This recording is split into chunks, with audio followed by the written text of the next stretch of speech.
Hi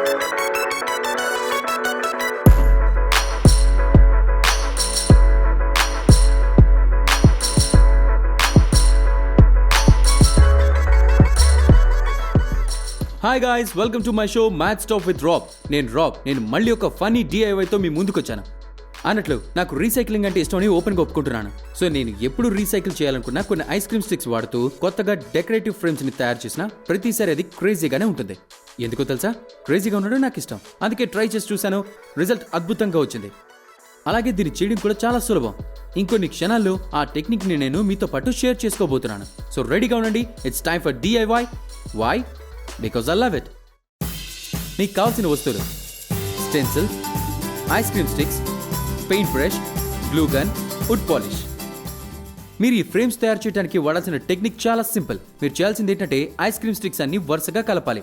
దాంతో మీ frame ready అయిపోతుంది. కానీ ఆ ఫ్రేమ్ని ఎప్పుడు చేస్తున్నట్టుగా రొటీన్గా కాకుండా ఒక స్క్వేర్ లాగో లేక ట్రయాంగిల్ లానో కాకుండా నేను దాన్ని ఇంకాస్త డిఫరెంట్గా చేయాలనుకుంటున్నాను. సో నేను ఇప్పుడు హెక్సాగోనల్ ఫ్రేమ్స్ని తయారు చేయబోతున్నాను. నాకు తెలిసి అవి చాలా కూల్గా ఉంటాయి. ఆ ఫామ్ కూడా చాలా ఆకర్షణీయంగా ఉంటుంది. అలాగే ఇవి ఇంటర్నెట్లో కూడా చాలా పాపులర్. సో ఇక స్టార్ట్ చేసేద్దాం. ఇప్పుడు నా ముందు ఒక టెంప్లెట్ ఉంది. దీనిపై నేను ఒక హెక్సాగోన్ షేప్ డ్రా చేస్తున్నాను.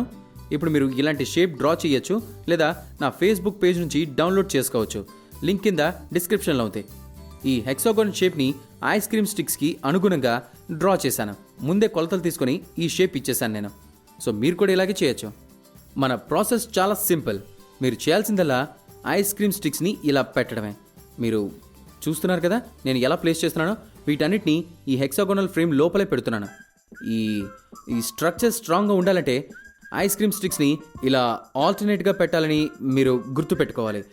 అంతేకాదు మీరు ఇలా గ్యాప్ వదిలేయాలి. నెక్స్ట్ సెట్ ఇలా వస్తుంది.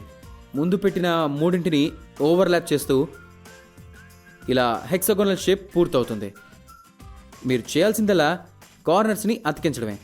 అందుకోసం హాట్ గ్లూ గన్ని వాడుతున్నా.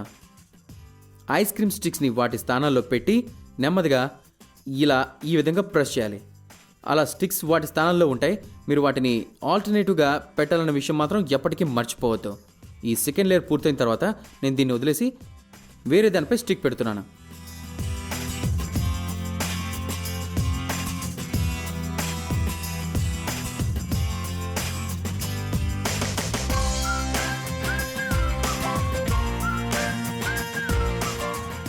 చూస్తున్నారుగా నాకు కావాల్సిన హైట్ వచ్చేసింది. ఈ హెక్సాగోనల్ స్ట్రక్చర్కి చూడండి, కావాల్సిన వస్తువులు ఇందులో ఈజీగా పెట్టేయచ్చు. దీన్ని మీరు టేబుల్ పైన పెట్టచ్చు, లేక సెల్ఫ్కి కూడా వెళ్లాడదీయచ్చు. ఇది ఇలా ప్లెయిన్గా చూడడానికి బాగానే ఉంది.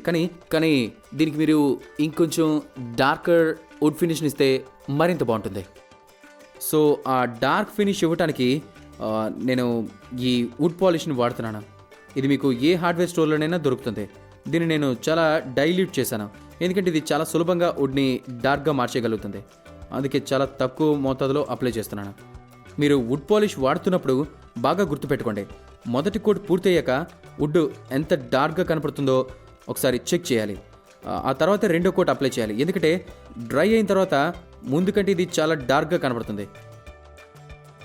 ఓకే, మనం పూర్తి చేసాం. ఇప్పుడు మీరు చూడొచ్చు, మన ఫ్రేమ్ పైన ఈ డార్క్ షేడ్ని తీసుకొచ్చాం. సో ఈ వుడ్ పాలిష్ డ్రై అవ్వడానికి దాదాపు 10 నుండి 15 నిమిషాల సమయం పడుతుంది.